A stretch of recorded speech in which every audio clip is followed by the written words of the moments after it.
ADRE পৰীক্ষাৰ বাবে ইতিমধ্যে দেখা গৈছে যে সমগ্ৰ অসমজুৰি প্ৰস্তুতি চলিছে আৰু লখিমপুৰতো সেই প্ৰস্তুতি অব্যাহত আছে। ইম্পেক্ট নামৰ এটা কোচিং চেণ্টাৰ দেখিবলৈ পোৱা গৈছে যে এনেধৰণে বহু সংখ্যক ইতিমধ্যে প্ৰশিক্ষাৰ্থীয়ে তেওঁলোকে ইতিমধ্যে প্ৰশিক্ষণ গ্ৰহণ কৰি আছে পৰীক্ষাৰ বাবে, কাৰণ তেওঁলোক সাজু হৈছে এই পৰীক্ষাত তেওঁলোকে ভাল ফলাফল কৰাৰ কাৰণে যি ধৰণৰ কষ্ট কৰিব লাগে সেই কষ্ট তেওঁলোকে কৰা পৰিলক্ষিত হৈছে আমি দেখুৱাইছোঁ। আৰু লখিমপুৰত এনেধৰণে দেখা গৈছে যে বহু সংখ্যক ইতিমধ্যে যি প্ৰশিক্ষাৰ্থী যিসকলে এইবাৰ ভাবিছে যে তেওঁলোকে এই ধৰণৰ ইণ্টাৰভিউত বহিব, তাৰ কাৰণে তেওঁলোকে এনেধৰণৰ প্ৰস্তুতি কৰা পৰিলক্ষিত হৈছে। মই আপোনাৰ ওচৰলৈ আহিছোঁ যে কেনেধৰণে আপোনালোকে গোটেই প্ৰস্তুতি কিমান দিনৰ পৰা কৰি আছে, কি কি শিকি আছে এতিয়ালৈকে? হয় হয়, আমি গম পাইছিলোঁ যে মানে লখিমপুৰতো এটা কোচিং আছে বুলি বহুত পিছত গম পাইছোঁ। এতিয়া আমি কৰি থকা প্ৰায় 3 মাহমান হৈছে। ইয়ালৈ আহি পিনি মানে আগতকৈ যিখিনি মানে পাইছোঁ এতিয়া বহুত মানে নতুন নতুন কথা শিকিব পাৰিছোঁ। আৰু ধৰণৰ শিকিছে মানে যিবিলাক এতিয়া আছাম হিষ্ট্ৰীয়ে হওক, ইণ্ডিয়ান হিষ্ট্ৰীয়ে হওক বা ৰিজনিং, মেথছে সকলোখিনি মানে এতিয়া মেথছৰ কিছুমান বস্তু বুজি পোৱা নাছিলোঁ, আমি যিহেতু আৰ্টছৰ আছিলোঁ। এতিয়া মেথছৰ বহুতখিনি কথা বুজিব পাৰিছোঁ আৰু ৰিজনিং বহুত মানে উইক আছিলোঁ, এতিয়া ৰিজনিংটো মানে অলপ পৰা হৈছোঁ আৰু আগতকৈ। আৰু অভাৰঅল গোটেইটো মানে ভালেই পাইছোঁ। আৰু ইয়াত কৰিব অন্য আছে, মই তেওঁলোকৰ ওচৰলৈ যাবলৈ যত্ন কৰিম। যে ইয়ালৈ অহাৰ ইয়াতে যিখিনি কৰা হৈছে বিশেষকৈ বিভিন্ন ঠাইত কোচিং চেণ্টাৰ আছে, তো কেনেকুৱা ধৰণৰ বস্তু শিকায় ইয়াত? কেনেকুৱা ধৰণৰ যিখিনি ঘৰত থাকি অলপ অসুবিধা হয় ইয়াত আহিলে সুবিধা হয়, কেনেকুৱা ধৰণৰ বস্তু শিকায়? মই যিহেতু আৰ্টছৰ ষ্টুডেণ্ট আছিলোঁ, মেথছ আৰু ৰিজনিং আগৰ পৰা বহুত টান পাইছিলোঁ। ইয়ালৈ আহি ভালেখিনি কনচেপ্ট ক্লিয়াৰ হৈছিল। আৰু কেনেকুৱা ধৰণৰ ইয়াত কি কি শিকিছে আপোনালোকে? ছাৰ মেইন মেথছৰ কথাখিনি ক্লিয়াৰ হৈছে মানে মেথছৰ ৰিজনিং আৰু বাকী যিখিনি আমি মানে শিকিব পৰা নাছিলোঁ সেইখিনি ক্লিয়াৰ হৈছে।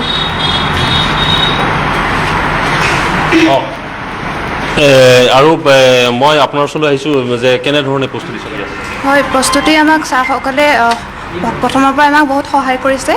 এডিআৰই ৰিলেটেড আমাৰ যিখিনি চিলেবাছ আছে, অসম চৰকাৰৰ পৰা যিটো চিলেবাছ প্ৰভাইড কৰিছে, ছাৰসকলে আমাক মানে প্ৰথমৰ পৰা শেষলৈকে গোটেইখিনি আমাক সম্পূৰ্ণকৈ বুজাইছে। যিখিনি আমাৰ মানে ভুল আছে, মানে আমি যিখিনি মানে কনচেপ্ট আমাৰ ক্লিয়াৰ নাছিলে সেইখিনি ছাৰসকলে আমাক মানে সম্পূৰ্ণ বুজাই ক্লিয়াৰ কৰি দিছে। আৰু যিকোনো সময়ত আমি বিচাৰিলে ছাৰহঁতক পাওঁ, আমাৰ সুবিধা আছে। হয়, ক'ব লাগিব এনেধৰণে পৰীক্ষাৰ্থীসকলৰ মন্তব্য। আৰু মই আপোনাৰ ওচৰলৈ আহিছোঁ যে প্ৰস্তুতি কেনেকুৱা চলি আছে এতিয়া, কিমান দিনৰ পৰা কৰি আছে?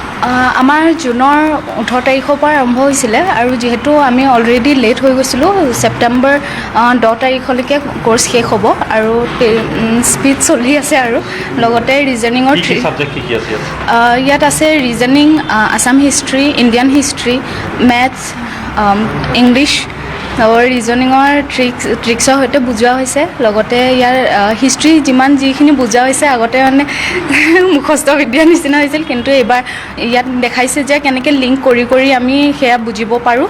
লগতে ইয়াত লাইব্ৰেৰী ফেচিলিটিছো আছে, যিসকল হয়। এতিয়া চৰকাৰে যিটো পদক্ষেপ লৈছে যে এতিয়া যোন মেধা, যোনে নিজক প্ৰতিপন্ন কৰিব পাৰিব তেওঁহে চাকৰি পাব, তো কেনেকুৱা এই প্ৰচেছটো কেনেকুৱা লাগিছে? বহুত ভাল প্ৰচেষ্টা হৈছে, কাৰণ যিসকলে মানে নাই দুখীয়া ধনী নাই, তো ভাল পদক্ষেপ লোৱা হৈছে। আৰু যিসকলে প্ৰস্তুতি চলাইছে মানে পাবই, অভিয়াছলি পাব। হয়, এই পৰিৱেশ আমি দেখুৱাইছোঁ, এই কোচিং চেণ্টাৰটো আমি দেখুৱাবলৈ যত্ন কৰিছোঁ ইম্পেক্টৰ, আৰু তেওঁলোকৰ লগতো কথা পাতিম যে কেনেধৰণে তেওঁলোকে গাইড দিছে বা কেনেধৰণে তেওঁলোকে এইসকল প্ৰশিক্ষাৰ্থীক তেওঁলোকে শিকাইছে তাৰ বিষয়ে জানিবলৈ যত্ন কৰিম। মই আপোনাৰ ওচৰলৈ আহিছোঁ। প্ৰথমে এটা ভাল কাম আপোনালোকে কৰি আছে যে যিখিনি প্ৰশিক্ষাৰ্থী তেওঁলোকে এটা বাট দেখুৱাইছে আপোনালোকে। এতিয়ালৈকে কিমান প্ৰশিক্ষাৰ্থীয়ে ইয়াতে শিকিছে আৰু কেনেকুৱা ধৰণৰ বস্তুবোৰ আপোনালোকে শিকায়? এতিয়ালৈকে আমাৰ এইটো 8 নম্বৰ বেটছ, চ' মোৰ দেন 300+ ষ্টুডেণ্টছ আছে। আমি লাষ্ট ছেপ্টেম্বৰৰ পৰা বেচেছবিলাক ষ্টাৰ্ট কৰিছোঁ। চ' 3 মাহৰ হয় বেচেছবিলাক, 3 মাহৰ পিছে বেচেছবিলাক আকৌ ৰিনিউ হৈ থাকে। ইয়াত আমি ইংলিছ, মেথছ, ৰিজনিং আৰু জেনেৰেল ষ্টাডিজ এনেকৈ 4টা ভাগ কৰি পেলাই প্ৰতিটো ভাগৰে বেলেগ বেলেগ শিক্ষাৰ্থী আছে, বেলেগ বেলেগ টিচাৰে পঢ়ায়, বেলেগ স্পেচিয়েলাইজ ফেকাল্টি আছে। আৰু এইসকল আকৌ APSC কোৱালিফাইড ফেকাল্টি হৈছে। APSC কোৱালিফাইড ফেকাল্টিজবিলাকে আমাৰ ইয়াত পঢ়াই আছে এডিআৰইৰ কাৰণে। তাৰপিছত যেতিয়া গভৰ্ণমেণ্টে নতুন চিলেবাছ দিলে, নতুন চিলেবাছৰ মতেও আমি মক টেষ্টখিনি দিয়া ষ্টাৰ্ট কৰিছোঁ। চ' আমাৰ ইয়াত এতিয়ালৈকে 1 বছৰত কমেই 30টা মক টেষ্ট, 30টাতকৈ বেছি মক টেষ্ট যিসকলে প্ৰস্তুতি চলাই আছে সিহঁতে দি আহিছে। চ' সেইটোৰ পৰাও বহুত সিহঁতৰ প্ৰেক্টিছ হৈ গৈছে। চ' তেনেকৈ আমি প্ৰচেছটো চলাই আছোঁ। এতিয়া বৰ্তমান আমাৰ 8টা বেটছ হৈ গ'ল। ঠিক আছে। মই আৰু এটা কথা, যিসকলে ধৰক এতিয়া চাই আছে তেওঁলোকে হয়তো বহুতে সুবিধা পোৱা নাই, গাঁৱত আছে বা বিভিন্নজনৰ অসুবিধাও যে এটা কোচিং চেণ্টাৰলৈ আহিবলৈ, তেওঁলোকে কেনেধৰণে প্ৰস্তুতি চলোৱাৰ প্ৰয়োজন? আপুনি ছাবজেক্ট ৱাইজ যদি আমি ভাবোঁ কেনেধৰণে আগবঢ়া ভাল? মই পোনপ্ৰথমে ক'ম যে যোনটো জেনেৰেল ষ্টাডিজৰ পাৰ্ট, জেনেৰেল নলেজ বা জেনেৰেল ষ্টাডিজৰ পাৰ্ট, অকল যোনখিনি ছেবা বৰ্ডৰ যোনখিনি টেক্সট বুকছ আছে ক্লাছ 6 to ক্লাছ 10, যদি সেইখিনিও পঢ়ি লয় সেইখিনি যথেষ্ট। তাৰপিছত যদি মেথছলৈ আহোঁ, মেথছৰ কাৰণেও যদি 6, 7, 8ৰ যদি মেথছখিনি কৰে, এডভান্স মেথছখিনি নালাগে, জেনেৰেল মেথমেটিক্সখিনি যদি প্ৰেক্টিছ কৰে সেইখিনি যথেষ্ট হয়।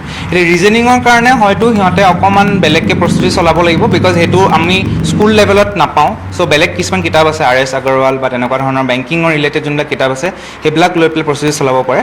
আৰু ইংলিছৰ কাৰণেও তেওঁলোকে যদি স্কুল লেভেল ছেবা বৰ্ডৰ যোনখিনি গ্ৰামাৰ ৰিলেটেড যোনখিনি 9, 10ৰ কিতাপ আছিলে সেইখিনিও যদি কৰে তেতিয়াহ'লে এই ADRE পৰীক্ষাৰ কাৰণে একচুৱেলি যথেষ্ট হয়।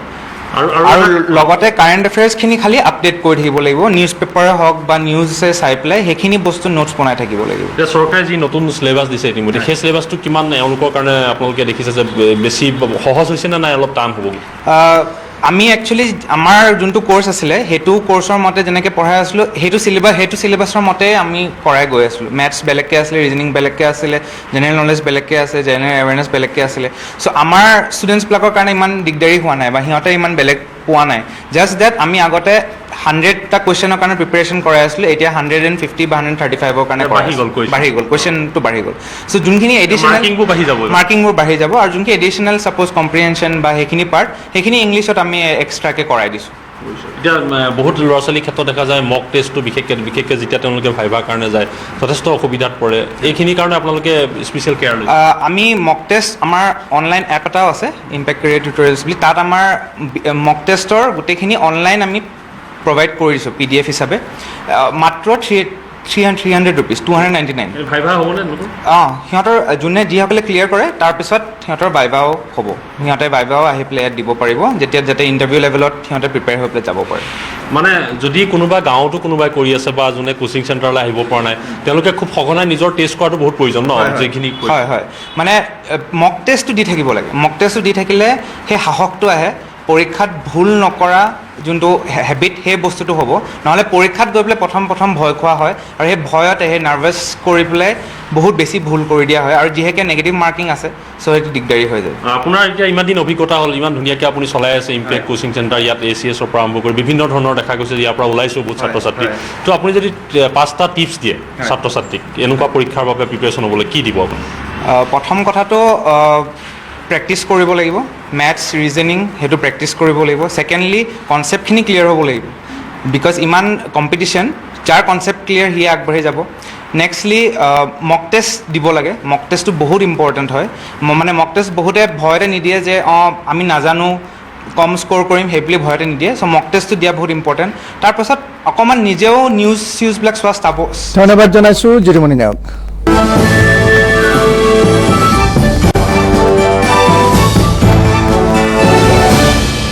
তোমালোকে পেইণ্ট কৰাৰ আগতে প্ৰশ্ন নকৰা, সেয়ে মই আহিবলগীয়া হয়। মোৰ নাম হ'ল সৱালিয়া। সোধা যে কাভাৰেজ কিমান?